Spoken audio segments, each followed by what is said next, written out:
This is my center front here. I'm gonna look.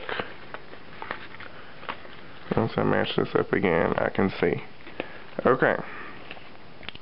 So this collar actually falls about right at center front. Okay. So first thing we can do is draw a line right through our center front.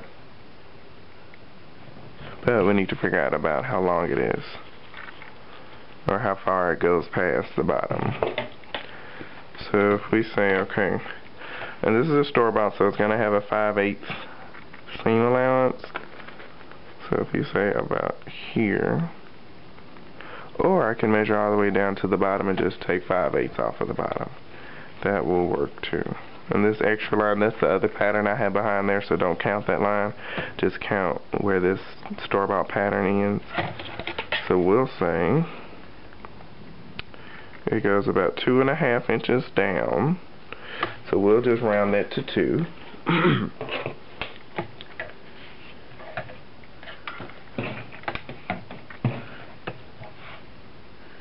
So we'll make this go down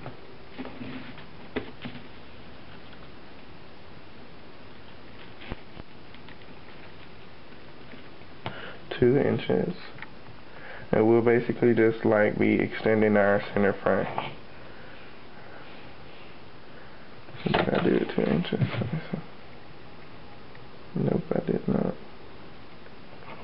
2 inches would be about there. I need to extend it a little bit more.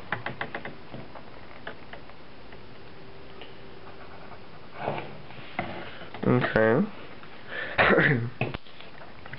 So that's done.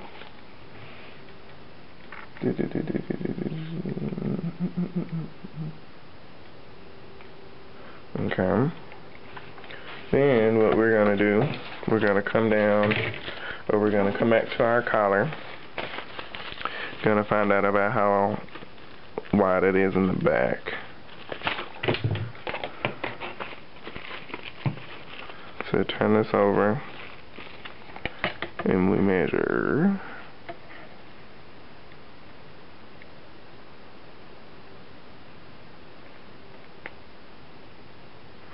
Actually, hold on.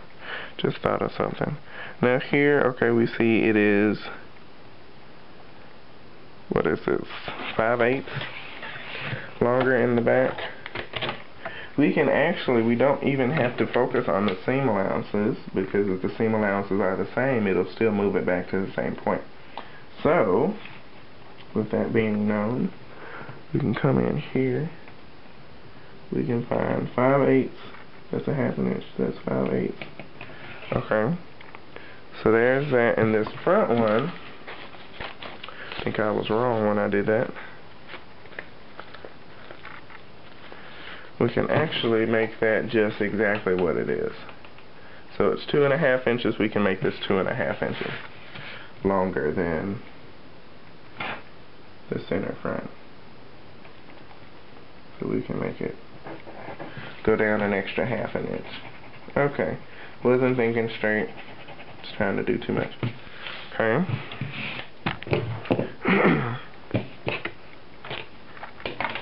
So there's that. Now, of course, it's kind of awkward looking. Now, we need to grab a variform curve. We're going to turn it down like this, and we are going to draw our collar. Now, I always like to do some kind of a guideline so I know that I can't go above a certain point. So you can square out, or well, we're going to square out like this from our lower mark that we made here.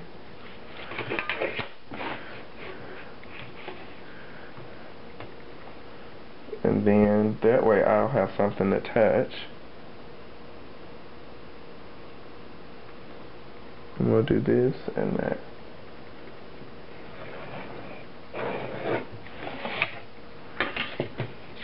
And that's a very pointy end on the collar. And if you like your collars like that, you can leave it. and you don't have to do anything to it. Now, but if you're like me and you think that might be a little too pointy, I'm going to go back and redo mine so that it's not so pointy. And actually I'm going to flip this around and use it the opposite direction. And this will give me a different angle.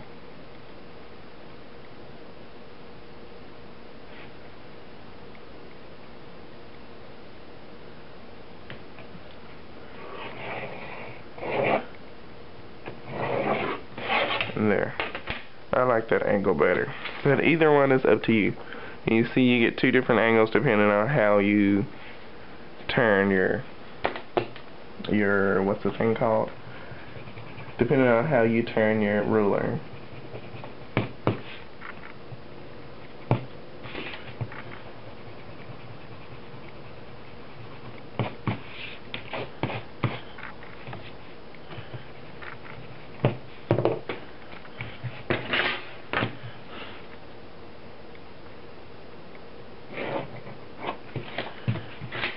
Okay, so that's done. Next thing we gotta do is go in here and draw our slash lines.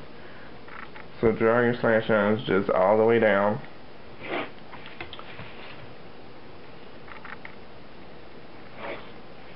Just draw it straight down.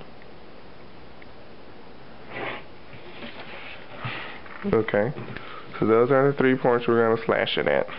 Cool. Now we need to keep this notch. This notch on the bottom here we don't need. We can actually erase the collar underneath so we don't have to see that.